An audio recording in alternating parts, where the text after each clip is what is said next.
Good morning students. आज का जो हमारा टॉपिक है वो है कॉल इन एरियर्स। जैसे कि आपको पता ही है कॉल इन एरियर्स क्या होते हैं। जब शेयर होल्डर्स जो हैं वो कॉल्स पे या अलॉटमेंट पे पैसा नहीं भेजते हैं तो उनका जो अमाउंट है वो कौन से अकाउंट में जो है वो डेबिट कर दिया जाता है, उसको हम क्या बोलते हैं, कॉल इन एरियर्स बोलते हैं।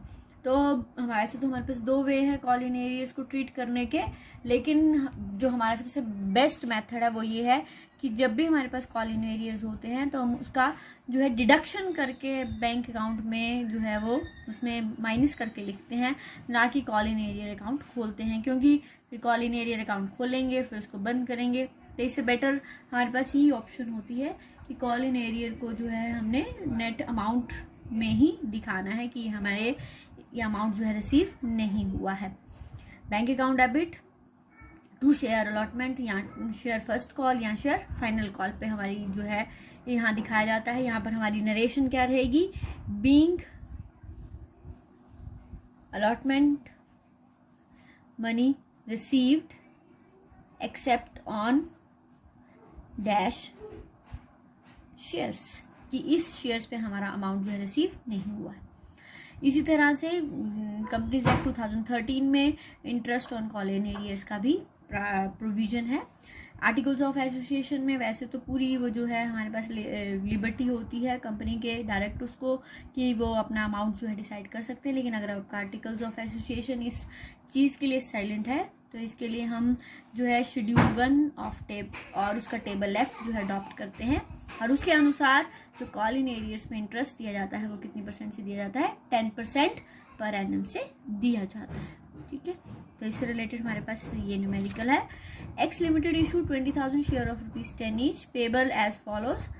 3 रुपये एप्लीकेशन पे है, 2 रुपये अलॉटमेंट पे है, 2.5 रुपये फर्स्ट कॉल पे है और बैलेंस ऑन कॉल पे है। तो इसका मतलब है हम इसका अमाउंट देखो, बैलेंस ऑन फाइनल कॉल का मतलब है 10 रुपये का शेयर है, 7.5 तक का अमाउंट यहाँ पर हो गया, तो इसका मतलब 2.5 रुपये की आपकी क्या होगी, फाइनल कॉल होगी। करता है कि 1000 जो फर्स्ट कॉल पे 1000 शेयर्स ने और फाइनल कॉल पर 1500 शेयर्स ने अमाउंट पे नहीं दिया है। आपने इससे रिलेटेड जो है जर्नल एंट्रीज करनी है। तो शुरू से ही हम जो है न्यूमेरिकल अगर हम कर रहे हैं तो हमारा आएगा बैंक की पहली एंट्री क्या होती है, bank account debit to share application account. तो हमारी जो शेयर्स हैं वो कितने हैं, 20,000 और एप्लीकेशन है 3 रुपये की, तो कितना अमाउंट रिसीव होगा, 60,000 बीइंग एप्लीकेशन मनी रिसीव्ड। उसके बाद है share application account debit to share capital, ये वही एंट्री है। हमने एप्लीकेशन मनी को किस में एडजस्ट करना है, कैपिटल में एडजस्ट करना है।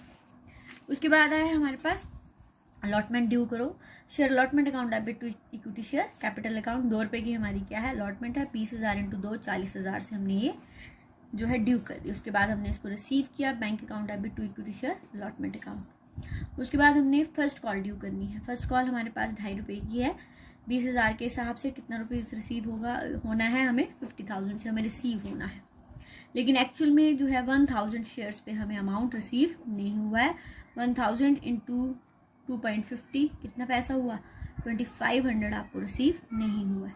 तो bank account debit to equity share first call account, हमारे पास 50,000 रिसीव होना था और 2500 जो है रिसीव नहीं हुआ है। नेट अमाउंट कितना रिसीव हुआ है, 47,500, ये हमने यहाँ लिखा है। मैंने आपको बोला था कॉल इन एरियर अकाउंट हम नहीं खोलते, हम इसको क्या है, जो अमाउंट हमें रिसीव नहीं होगा उसको हम डिडक्ट करके ही लिखते हैं। सिर्फ नरेशन में हम बताएंगे यहाँ पर being first call money received except on 1000 shares, यानी कि 1000 शेयर्स पर हमें अमाउंट रिसीव नहीं हुआ है, इसको डिडक्ट करके लिखना है आपने। इसी तरह से equity share second and final call account debit to equity share capital account, ये हमारे पास 50,000 और ये हमारे पास 50,000 है। Bank account debit to share final call, final call पे भी हमारे पास जो है वो कितना अमाउंट नहीं आया है, 1500 शेयर्स पे जो है हमारे पास अमाउंट नहीं आया है। 1500 शेयर्स का अमाउंट जो है वो हमारे पास कितना हुआ, 3750। तो हमने यहाँ पर भी क्या करना है, जब रिसीव करना है तो bank account debit to equity share final call, तो 50,000 में से 3750 रुपीज़ माइनस किए तो आपके पास आया 46,250 रुपीज़। तो आपका इस तरह से आपने क्या करना है, calls in advance calls in arrear को जो है ट्रीट करना है। जो आपका कॉल्स इन एरियर होगा, जो अमाउंट आपके पास नहीं आया वो आपका कॉल इन एरियर है, और उसको आपने कैसे ट्रीट करना है, उसको हमेशा आपने डिडक्ट करके लिखना है। तो ये हमारे पास क्या है, कॉल्स इन एरियर्स है। और कॉल्स इन एरियर पे जो आपके पास जो इंटरेस्ट उनसे चार्ज किया जाएगा वो कितना किया जाएगा, वो हमारे पास जो किया जाएगा वो किया जाएगा 10% पर एनम के हिसाब से। और इसके लिए जो है हमारी क्या एंट्रीज रहेगी, जब हमने उनको ड्यू करना है फॉर इंटरेस्ट ड्यू, तो हमारी एंट्री रहेगी sundry share holder account debit, क्योंकि हमारी इनकम है तो इसलिए क्रेडिट होगी। Interest on call in arrears account being interest on call in arrears due. और जब इसको रिसीव करेंगे तो bank account debit to sundry share holders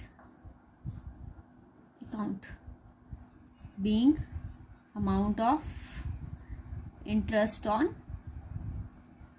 call in arrears received। और फिर ये लास्ट में कहाँ पर ट्रांसफर हो जाता है, प्रॉफिट एंड लॉस अकाउंट में। तो interest on calls in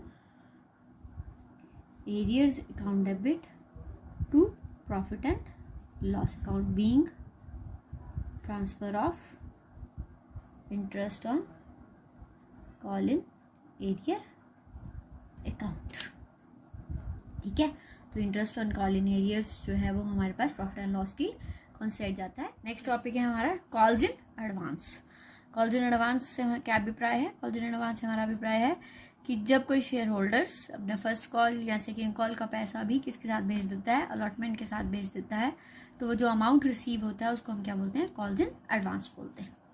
calls in advance जब रिसीव होगा तो bank account debit to calls in advance account, क्योंकि हमारी लायबिलिटी है इसलिए हमने इसको क्या किया है, क्रेडिट किया है। और जब इसको एडजस्ट करेंगे तो bank account debit calls in advance account debit to share first call या फिर final call being net amount received and also the amount adjusted which has been already received।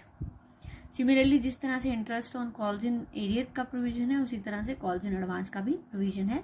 Articles of association के अनुसार जो है इसका rate जो है वो डिफर होता है, लेकिन अगर आर्टिकल्स ऑफ एसोसिएशन इस बारे में क्या है आपके पास अगेन साइलेंट है, तो हम schedule 1 table F of 2013 act को क्या करते हैं, अडॉप्ट करते हैं, और उसके अनुसार जो इंटरेस्ट है इस पे कितने परसेंट से दिया जाता है, 12% पर एनम। ये पर एनम वर्ड जो है interest on call in arrears के साथ भी होता है और इसके साथ भी है। इसका मतलब है कि आपको अगर मान 2 महीने की अगर कॉल्स एडवांस आई है तो 2 महीने का देंगे, 3 महीने का है तो 3 का, 4 का है तो 4, जो भी अमाउंट जैसा भी होगा आपने उसको देख लेना है कैसे देना है, यानी कि पूरे साल का ही दे दिया, पर एनम लिखा है। इसके लिए जब हम ड्यू करते हैं तो क्या एंट्री होती है, interest on calls in advance account debit to sundry share holders account, क्योंकि हमारा क्या है खर्चा है इसलिए इसको डेबिट किया है। And then share holders account debit to bank account, और इसी तरह से जिस तरह से उसको ट्रांसफर करेंगे प्रॉफिट एंड लॉस अकाउंट में, इसी तरह से इसको प्रॉफिट एंड लॉस अकाउंट में ट्रांसफर करते हैं। तो profit and loss statement account debit to interest on calls in advance account, इसको डेबिट किया है क्योंकि हमारा क्या है, खर्चा है। इससे रिलेटेड जो है हमारे पास न्यूमेरिकल है, AB लिमिटेड ने जो थे वो शेयर इशू किए हुए हैं, 10,000 शेयर्स जो हैं 10 रुपए के इशू किए हुए हैं, 10,000 शेयर्स ऑफ ₹10 ईच। अमाउंट जो पेबल है वो 1 अप्रैल को 2.5 रुपये एप्लीकेशन का है, फिर 1 जून को अलॉटमेंट पे भी 2.5 रुपये आएंगे, फिर 1 सितंबर को इसने फर्स्ट कॉल की 3 रुपये की, फिर 1 जनवरी 2015 को इसने फाइनल कॉल की। एक शेयर होल्डर्स जिसके पास 200 शेयर्स थे उसने सारा का सारा पैसा जो था फर्स्ट और सेकंड कॉल का वो किसके साथ भेज दिया, अलॉटमेंट, यानी कि 1 जून को ही भेज दिया है। इसके लिए हम निम्नलिखित जो है वो एंट्रीज करेंगे।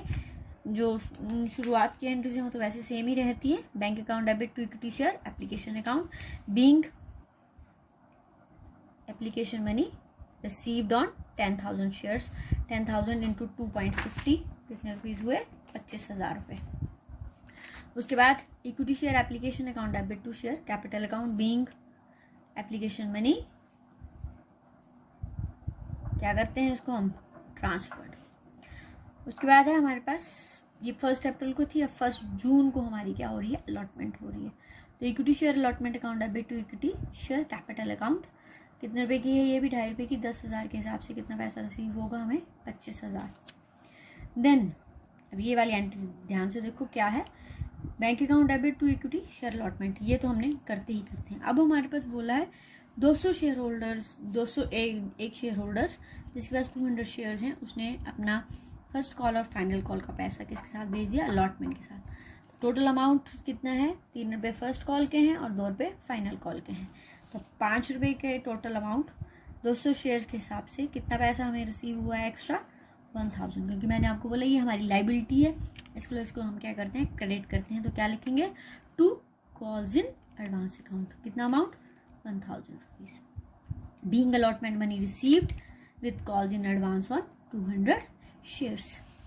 अब हम क्या करेंगे, due first call. First call हमारे पास कब है, 1 सितंबर को। Equity share first call account debit to equity share capital account, first call है 3 रुपये की, 10,000 शेयर्स के अनुसार अमाउंट कितना रिसीव होना है हमें, 30,000। उसके बाद हम अब इसको रिसीव करेंगे बैंक अकाउंट डेबिट, क्योंकि हमें रिसीव हो चुका है इसमें से कितना, 200 शेयर्स पे, तो 200 शेयर्स के हिसाब से कितना पैसा रिसीव हो चुका है, 600। तो यहाँ क्या करेंगे, calls in advance account debit to equity share first call. तो फर्स्ट कॉल तो 30,000 से ही आएगी, लेकिन बैंक का अमाउंट यहाँ पर क्या हो जाएगा, कम हो जाएगा, क्योंकि हम ऑलरेडी 200 शेयर्स पे फर्स्ट कॉल रिसीव कर चुके हैं। तो ये 600 रुपीज़ आपको किसका रिप्रेजेंटेशन है, कॉल्स इन एडवांस का। Being first call money received on 9,800 shares and calls in advance on 200 shares adjusted. अब है equity share final call account debit to equity share capital account. Again इसकी जो total amount तो हमें due करना ही है, 10,000 shares हैं, 2 रुपये के हिसाब से 20,000। Bank account debit, calls in advance account debit to share final call. अब इसकी फाइनल कॉल कितने रुपए की है, 2 रुपये के हिसाब से 400 रुपये हमारा कॉल्स इन एडवांस का होगा। और बाकी being again final call money received on 9,800 shares and calls in advance on 200 shares adjusted। ये थी हमारा सिंपल जैसे हम न्यूमेरिकल करते हैं। अब हम इस पे क्या करना है, इंटरेस्ट कैलकुलेट करना है। इंटरेस्ट कैसे कैलकुलेट करेंगे, दोनों का इंटरेस्ट अलग अलग कैलकुलेट होगा। पहले फर्स्ट कॉल का अमाउंट जितना आया था, फिर सेकेंड कॉल का। फर्स्ट जो हमारी अलॉटमेंट थी वो कब की थी, 1 जून को थी, और जो फर्स्ट हमारी जो कॉल हमने की वो कितने कब की 1 सितंबर की।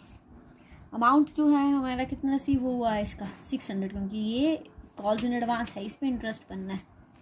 इंटरेस्ट इसमें बोला नहीं है, उसने बोला है कि अपना जो इंटरेस्ट है वो कैपिटल जो आपका कंपनी एक्ट है उसके अनुसार पे करो। तो कितना % हम इंटरेस्ट देते हैं इसको, 12%। मैंने आपको बोला पर एनम, तो इसका मतलब जितने महीने के लिए हमने इस अमाउंट को यूटिलाइज किया है, हमारे पास रहा है।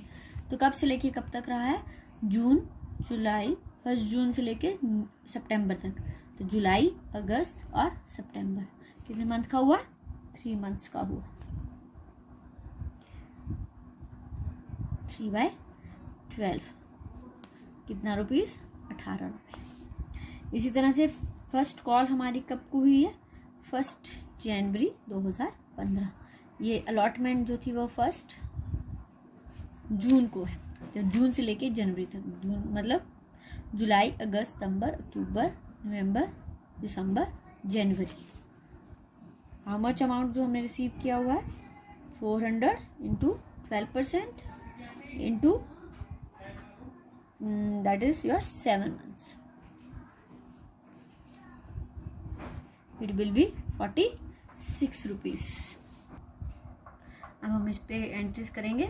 पहली एंट्री क्या होगी, interest on calls in advance account debit to share holders account, 46 ये हमारा interest on has been due according to table F, means it has been due according at the rate of 12% per annum। Then sundry share holders account debit to bank account being payment of interest on calls in advance. और last में इसको हम क्या करते हैं, transfer करते हैं profit and loss account debit to interest on calls in advance account being interest has been transfer to profit and loss account. तो ये हमारा क्या था, कौन सा टॉपिक है, calls in arrears and calls in advance. अब आपने इससे रिलेटेड न्यूमेरिकल्स को रिवाइज करना है और जो पहले का भी किया है उसको भी रिवाइज करना है और इसके साथ इसको भी रिवाइज करना है। फिर मुझसे क्वेश्चन पूछने जो आपको समझ नहीं आ रहे हैं। ठीक है, क्लियर, ओके, ठीक है। फिर इसको रिवाइज करो और मुझसे पूछो जो आपको नहीं आता है। Thank you.